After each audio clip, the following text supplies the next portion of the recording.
Bapa, Engkau Allah yang bertahta di kerajaan surga. Engkau Bapa kami yang baik. Engkau jauh di tempatmu yang maha tinggi, namun Engkau Immanuel bagi kami. Pada saat ini Bapa, Engkau melihat kami dari tempat maha tinggi.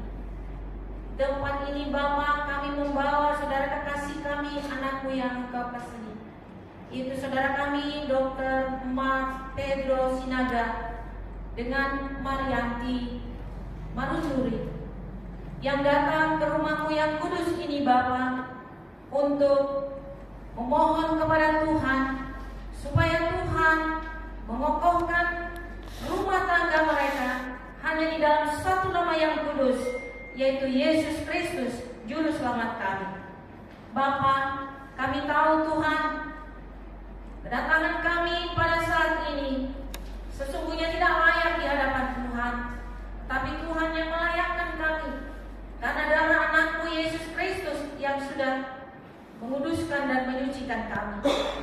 Maka Tuhan, pada saat ini Engkau izinkan kami untuk mendengarkan firman-Mu. Bapa, berfirmanlah bagi kami, sebab firman itu Engkau yang berbicara bagi kami. Berbicaralah Engkau melalui mulut bibir hamba-Mu yang Kau pakai bagi kami semuanya. Biarlah Engkau mengurapinya dan memberi hikmat untuk menyatakan isi hati-Mu bagi kami semuanya, khususnya bagi kedua kekasih kami yang datang ke tempat ini. Memohon Tuhan supaya Tuhan mengukuhkan pernikahan mereka dalam nama Tuhan Yesus Kristus. Terima kasih Tuhan, nyatakan kuasa-Mu, nyatakan firman-Mu, nyatakan mujizat-Mu, nyatakan keajaiban-Mu bagi kami semuanya. Dan biarkanlah hamba-Mu yang bertambah-tambah kecil, tapi Engkau yang bertambah-tambah besar dalam pemberitaan firman ini. Terpujilah Engkau kekal sampai selama-lamanya. Amin. Mari kita dengarkan firman Tuhan yang tertulis dalam Alkitab kita, yaitu dari kitab Yunus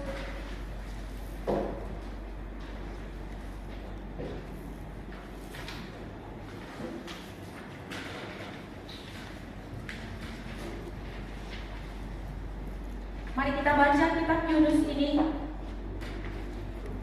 Jemaat yang dikasihi Tuhan, mengikuti saya untuk membacanya. Saya akan membacanya dalam satu rangkaian cerita yang berkesinambungan dari ayat 1 pasal 1 sampai ayat 17. Demikian pemberitaan firman Tuhan bagi kita semuanya, khususnya bagi saudara kekasih kita, yaitu Mark Pedro dan Marianti Marunduri. Demikian firman Tuhan. Datanglah firman Tuhan kepada Yunus bin Amitai, demikian: bangunlah, pergilah ke Niniwe, kota yang besar itu. Berserulah terhadap mereka, karena kejahatannya telah sampai kepadaku. Tetapi Yunus bersiap untuk melarikan diri ke Tarsis, jauh dari hadapan Tuhan. Ia pergi ke Yafo dan mendapat di sana sebuah kapal yang akan berangkat ke Tarsis. Ia membayar biaya perjalanannya, lalu naik kapal itu untuk berlayar bersama-sama dengan mereka ke Tarsis, jauh dari hadapan Tuhan. Tetapi Tuhan menurunkan angin ribut ke laut, lalu terjadilah badai besar, sehingga kapal itu hampir-hampir terpukul hancur. Awak kapal menjadi takut, masing-masing berteriak-teriak kepada Allahnya, dan mereka membuang ke dalam laut segala muatan kapal itu untuk meringankannya. Tetapi Yunus telah turun ke dalam ruang kapal yang paling bawah dan berbaring di situ, lalu tertidur dengan nyenyak. Datanglah nahoda mendapatkannya sambil berkata, "Bagaimana mungkin engkau tidur begitu nyenyak? Bangunlah, berserulah kepada Allahmu. Barangkali Allah itu akan mengindahkan kita, sehingga kita tidak binasa." Lalu berkatalah mereka satu sama lain, "Marilah kita buang undi, supaya kita mengetahui karena siapa kita ditimpa oleh malapetaka ini." Mereka membuang undi, dan Yunuslah yang kena undi. Berkatalah mereka kepadanya, "Beritahukan kepada kami, karena siapa kita ditimpa oleh malapetaka ini? Ada pekerjaanmu, dan dari mana engkau datang? Apa negerimu, dan dari mana engkau datang?" Sahutnya kepada mereka, "Aku seorang Ibrani. Aku takut akan Tuhan, Allah yang mempunyai langit yang telah menjadikan lautan dan daratan. Orang-orang itu sangat takut, lalu berkata kepadanya, "Apa yang telah kau perbuat?" Sebab orang-orang itu mengetahui bahwa ia melarikan diri jauh dari hadapan Tuhan. Hal itu telah memberitahukannya kepada mereka. Bertanyalah mereka, "Akan kami apakan engkau, supaya laut menjadi reda dan tidak menyerang kami lagi? Sebab laut semakin bergelora." Sahutnya kepada mereka, "Angkatlah aku, campakkanlah aku ke dalam laut, maka laut akan menjadi reda dan tidak menyerang kamu lagi. Sebab aku tahu bahwa karena akulah badai besar ini menyerang kamu." Lalu berdayunglah orang-orang itu dengan sekuat tenaga untuk membawa kapal itu kembali ke darat, tetapi mereka tidak sanggup, sebab laut semakin bergelora menyerang mereka. Lalu berserulah mereka kepada Tuhan, katanya, "Ya Tuhan, janganlah kiranya Engkau biarkan kami binasa karena nyawa orang ini, dan janganlah Engkau tangguhkan kepada kami darah orang yang tidak bersalah, sebab Engkau Tuhan telah berbuat seperti yang Kau kehendaki." Kemudian mereka mengangkat Yunus, lalu mencampakkannya ke dalam laut, dan laut berhenti mengambung. Orang itu menjadi sangat takut kepada Tuhan, lalu mempersembahkan korban sembelihan bagi Tuhan serta mengikrarkan nazar.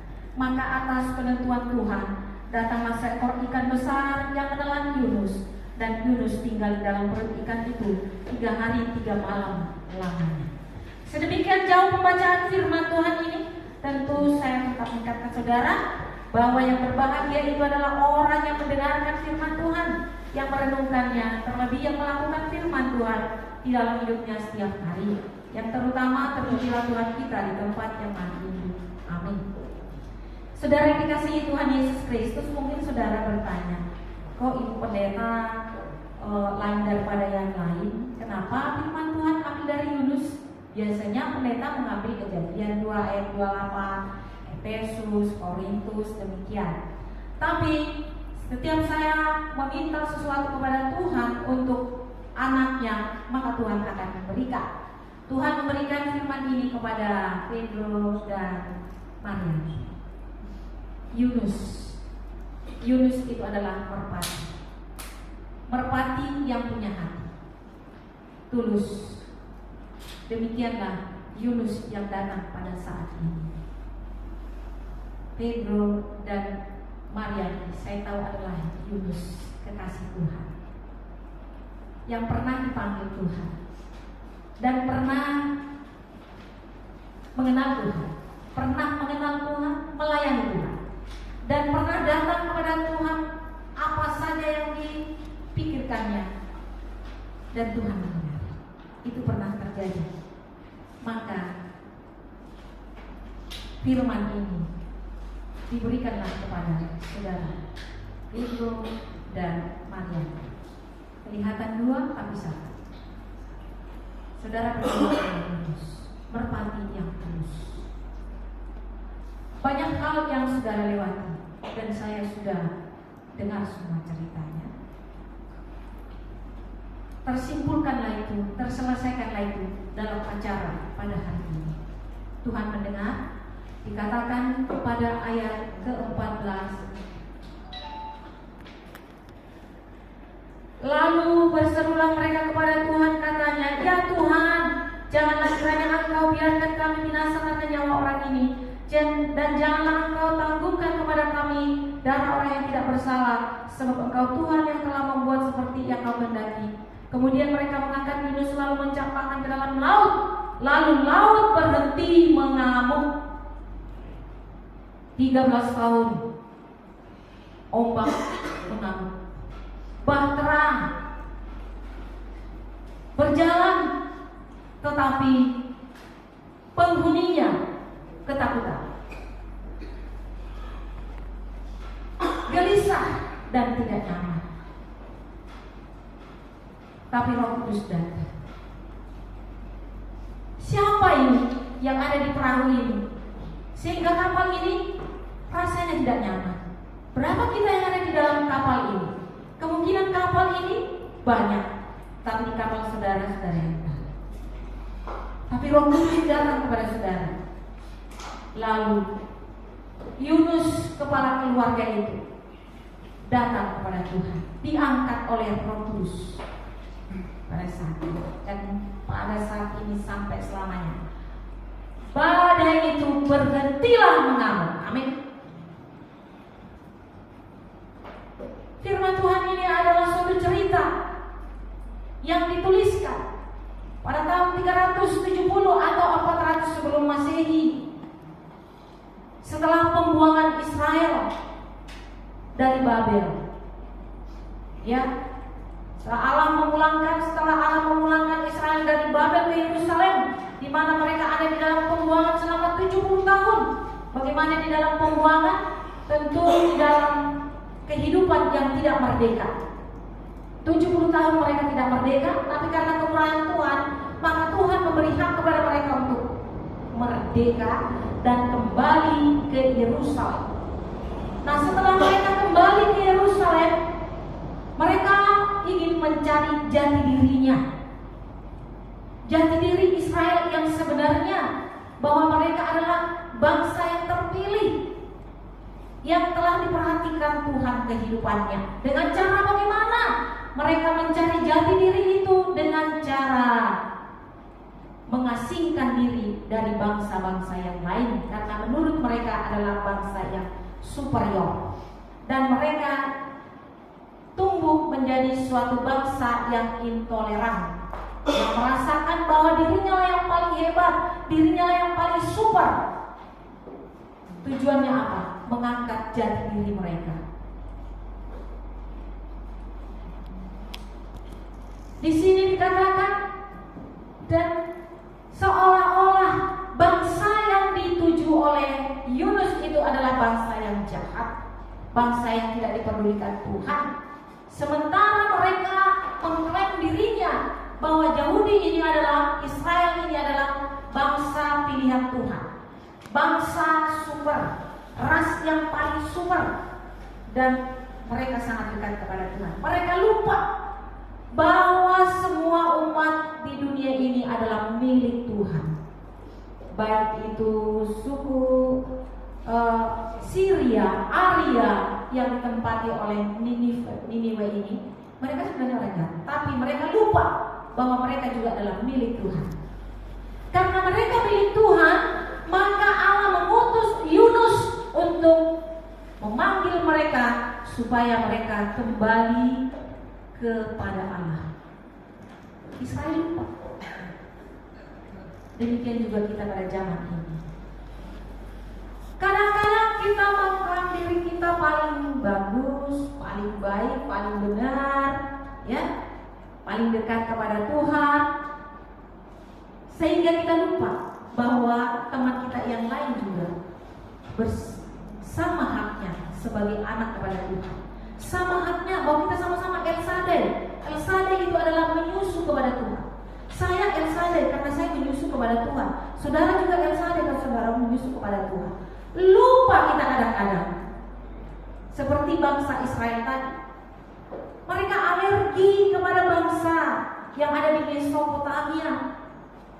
Ya, bangsa di Mesopotamia ini memang bangsa yang agresif dan destruktif, ya. Agresif dan destruktif, bangsa yang cepat dan penghancur. Ini bangsa, sifat mereka, karakter mereka. Tetapi kita tahu dalam pelajaran firman Tuhan saat ini, mereka juga bangsanya Tuhan, mereka juga miliknya Tuhan. Maka dengan demikian, Yunus yang dianggap Allah sanggup untuk menyampaikan ini kepada Niniwe yang dianggap bangsa yang jahat itu, menghindar dia, saya tidak mau. Tapi ketika dia menghindar, Allah menghukum Yunus. Allah menghukum Yunus dan tidak memberkati. Tapi Yunus berdoa dengan doa seperti ini. Dari kubur yang paling dalam, aku memanggil Engkau ya Tuhan. Selamatkanlah aku dari kegelapan ini. Itu satu doanya. Maksudnya apa? Penulisan ini dikatakan dari kubur yang paling dalam. Menurut bangsa Israel, kubur yang paling dalam itu adalah Sheol. Mereka percaya bahwa di bawah injakan kaki kita ini ada air yang mengalir, ada kegelapan. Dan bagi penjahat seperti bangsa Niniwe adalah tempat untuk disiksa. Menurut orang Israel. Tapi menurut Israel bukanlah menurut Tuhan. Maka saudara dikasihi Tuhan Yesus Kristus, bangsa Niniwe yang hendak menuju Sheol itu Allah tidak mau. Maka Yunus sekali lagi diutus ke sana. Tapi Yunus menghindar sehingga dia dilempar. Nah, kepada tempat yang ditempati orang yang menghindar dari firman Tuhan, sekelilingnya juga akan mendapatkan malapetaka. Jadi satu orang di dalam perahu yang bersalah, yang melanggar firman Tuhan, semua seisinya akan dihantam oleh badai yang mengamuk. Makanya hati-hati saudara. Hati-hati dalam satu bahtera. Ini gereja adalah bahtera. Rumah tangga juga ada bahtera. Dalam bahtera rumah tangga bisa kita yang dipakai oleh iblis untuk tidak melayani Tuhan. Bisa anak, bisa suami. Tapi kita harus kuat di dalam perahu itu supaya badai itu tidak mengamuk dan menghancurkan kita. Jangan sampai jalan satu-satunya udah kita singkirkan aja dia supaya aman rumah kita ini. Tadi malam saya panggil orang yang bersalah di gereja kita di Rawabadu. Lalu saya tanya-tanya, mengaku. Setelah mengaku, tetapi dia tidak mengaku bapaknya punya anak. Artinya bahteranya hancur, rusak, lari dari panggilan Tuhan. Lalu dia katakan, tahun baru itu kami sudah maaf-maafan dan sudah melupakan semua dosa-dosa bapak kami. Tetapi kenapa muncul lagi pada saat ini? Itu Tuhan. Jangan kita buat pikiran kita menjadi dasar untuk menyelamatkan kita. Haruslah pikiran Tuhan. Pikiran Tuhan mengatakan kau melayani. Ketika kau berdoa, ya Tuhan berikan aku rumah. Dan rumah itu harus dekat dengan gereja. Tetapi kau bermain-main.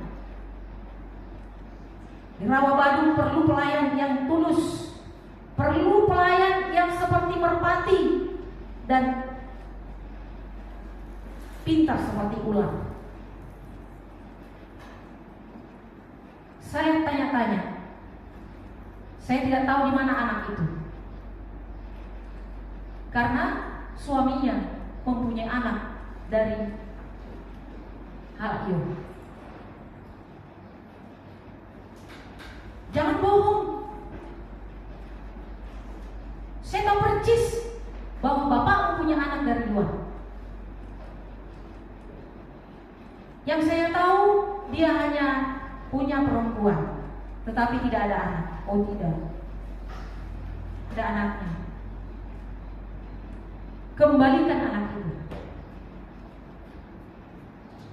Lalu dia mengatakan, aku tidak tahu di mana anak itu sekarang. Cari dan kembalikan. Kalau tidak, badai akan mengamuk dalam rumah. Apa jawabannya? Kami akan mengusir dia dari rumah kami. Mama saya juga sudah mengatakan akan diusir jika benar terbukti ada anak itu di luar perkawinan. Haruskah diusir? Itu jalan yang benar? Oke. Saya akan temui bapakmu. Tapi besok bapak saya nggak ada karena mereka akan beribadah di gereja lain. Terusin aja. Orang yang dicintai Tuhan, orang yang dikasihi Tuhan dekat dengan Tuhan, dekat dengan pukulannya, dekat juga dengan berkat. Dekat dengan pukulannya. Bagaimana pukulan yang dekat? Seperti Yunus, bos, buang ke laut. Datang ikan besar, ditelan karena kesalahannya. Lari dari panggilan Tuhan. Hati-hati. Saudara Dr. Mas Pedro, saudara dipanggil Tuhan untuk menyelamatkan nyawa orang. Dokter itu menyelamatkan nyawa orang. Dokter itu adalah sahabat Tuhan. Dokter dengan pendeta hampir sama. Sama-sama menyelamatkan. Dokter menyelamatkan fisik, pendeta menyelamatkan rohnya. Kita sama-sama dipanggil Tuhan. Kenapa saudara diselamatkan pada saat ini? Karena Dr. Pedro adalah kekasih Tuhan. Saudara dipukul selama 13 tahun, sakit kan? Tapi Tuhan mengulurkan tangannya. Seperti Yunus, dari kubur yang paling dalam, aku datang berdoa kepadamu, lalu Tuhan mendengar dan melepaskanku dari kesesakanku. Tuhan memberkati saudara. Selanjutnya, layanilah Tuhan. Janganlah buat profesi menjadi bisnis, tapi profesi biarlah itu menyelamatkan orang. Orang sudah mati, mau datang ke dokter, lihat wajah dokter aja udah sembuh, karena wajahnya seperti merpati, tulus. Amin. Coba kaca dulu nanti muka Pedro. Benar nggak tulus? Kalau nggak tanya dulu Maria, tulus nggak? Tulus ya. Maka bertahan sampai 13 tahun. Tuhan Yesus baik. Amin. Marianti juga saya sama, orang yang tegas, cocok pada hampir berapa bulan kita terus berbicara, ada goncangan, ya Tuhan tetap arahkan kepada yang benar, supaya keluarga ini yang menolong anak-anakku ini dapat maju. Dan kepada Kesia, Tuhan memberkati. Ya, luar biasa, Tuhan Yesus baik ya. Rajin sekolah minggu ya. Ya, katanya Kesia mau jadi dokter. Saya bilang tadi, iyalah jadi dokter. Lihat mukanya aja, belum diobati, belum disuntik, sudah langsung sembuh. Apalagi dipegang dengan tangan. Dulu saya waktu mahasiswa, saya dipanggil untuk beribadah di DKI. Pendetanya dokter spesialis anak dari Amerika. Dia jarang memakai obat untuk mengobati orang. Dia dokter. Wajahnya lembut sekali. Ketika dia datang kepada orang dengan senyum dan mengatakan Tuhan Yesus baik, sembuh semua, kuasa mujizat.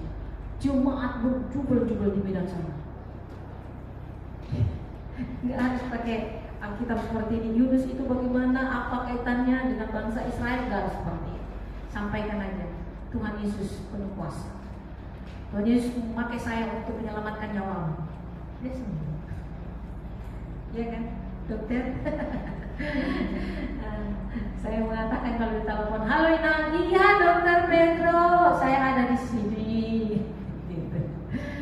Ya, kok nggak jadi spesialis? Enggak, anakku aja yang jadi dokter. Saya terus bekerja untuk mencari duit. Ya, kita doakan supaya tangannya tetap dingin, sakit apapun sembuh, Seperti dokter ada di penggilingan, dokter yakin sakit apapun bisa disembuhkannya. Hanya ngobrol-ngobrol doang, sembuh. Sangat manis di penggilingan sana. Jadi banyak hal yang kita perhatikan untuk melayani anak-anak Tuhan. Jangan juga seperti bangsa Israel sana. Karena tidak satu ras dengan dia, tidak satu agama dengan dia, dianggapnya Allahnya beda dengan Allah dia. Padahal sesungguhnya Allah kita sama. Dia juga milik Tuhan, saya juga milik Tuhan.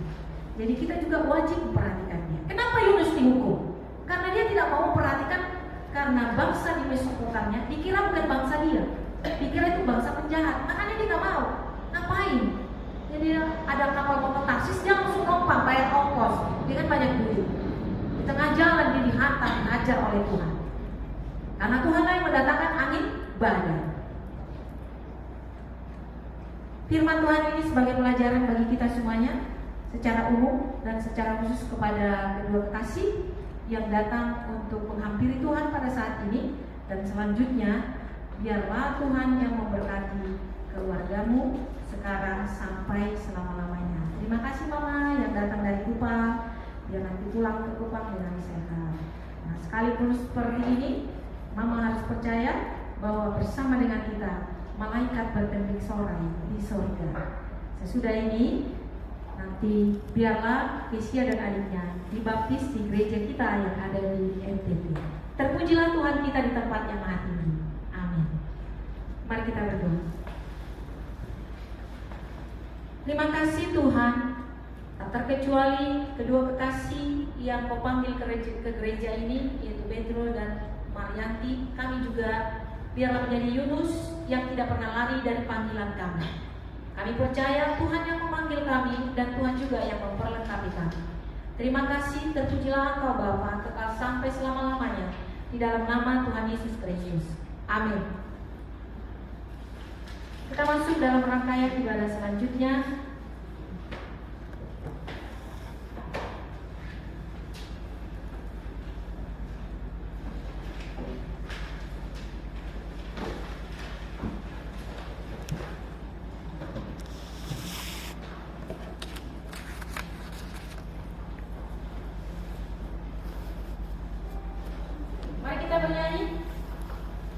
Dan kedua kekasih Petro dan Maria berdiri di hadapan Tuhan. Mari berdiri.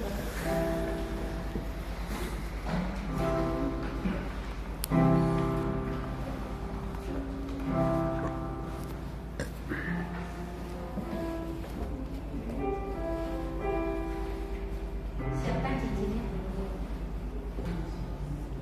Kasih yang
dengarkanlah apa yang dikatakan dalam firman Allah kepada kamu laki-laki.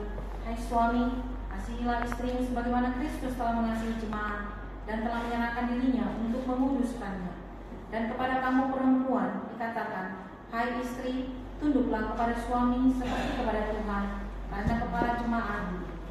Hendaklah kamu senantiasa hidup di dalam firman Allah, agar bertambah pengenalan dan pengertianmu kepada firman Allah, tentang karunia Allah yang sudah dicurahkan oleh Roh-Nya atasmu.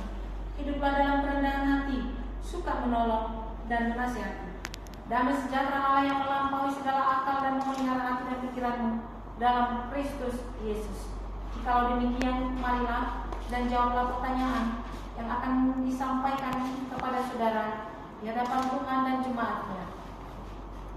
Saya akan bertanya kepada saudara Pedro. Mark Pedro Sinaga. Saya mau bertanya, apakah hatimu sudah bulat untuk memiliki Marianti Marunduri ini menjadi istri bagimu?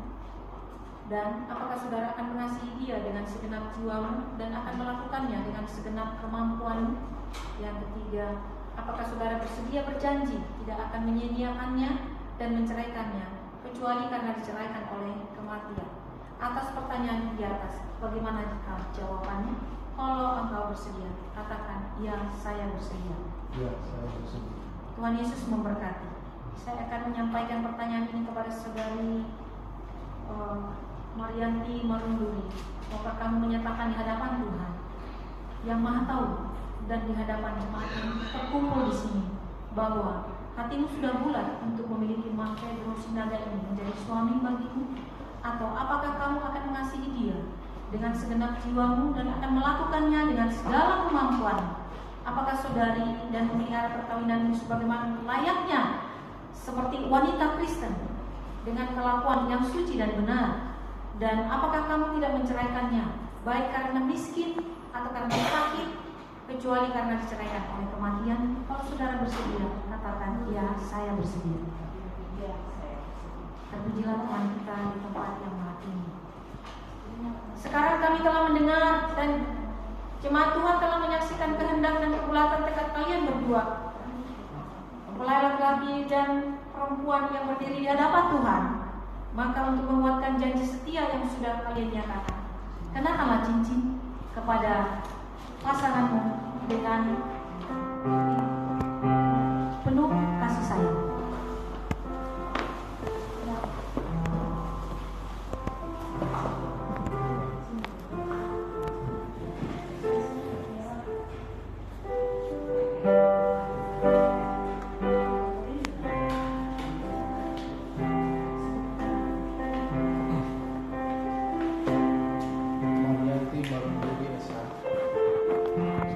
Cincin ini sebagai lambang cintaku dan kesetiaanku kepadamu.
saya hamba Tuhan. Dengan ini menyatakan, demi nama Allah Bapa dan anaknya Tuhan Yesus Kristus, di dalam Roh Kudus, saya mengatakan bahwa yang dipersatukan oleh Tuhan tidak boleh diceraikan oleh manusia. Demi nama Yesus Kristus. Amin.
Puji Tuhan.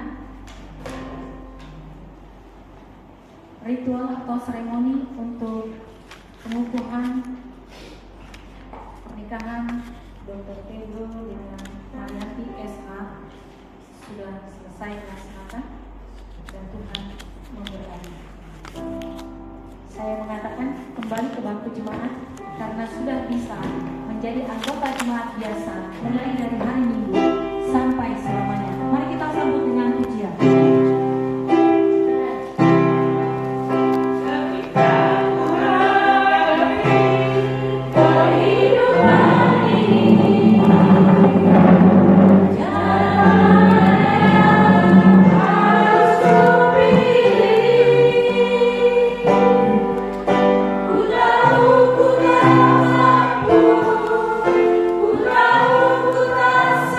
Ku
Pegang ya, pegang ya.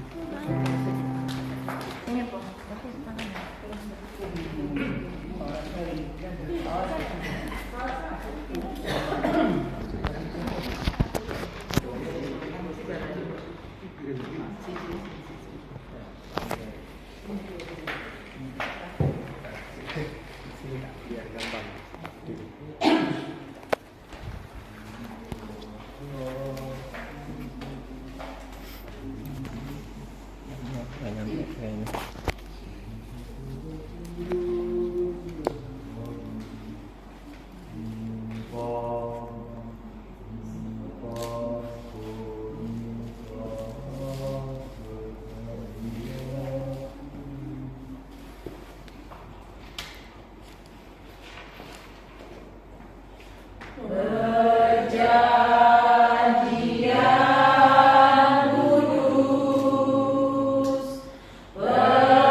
Puji Tuhan, kita masih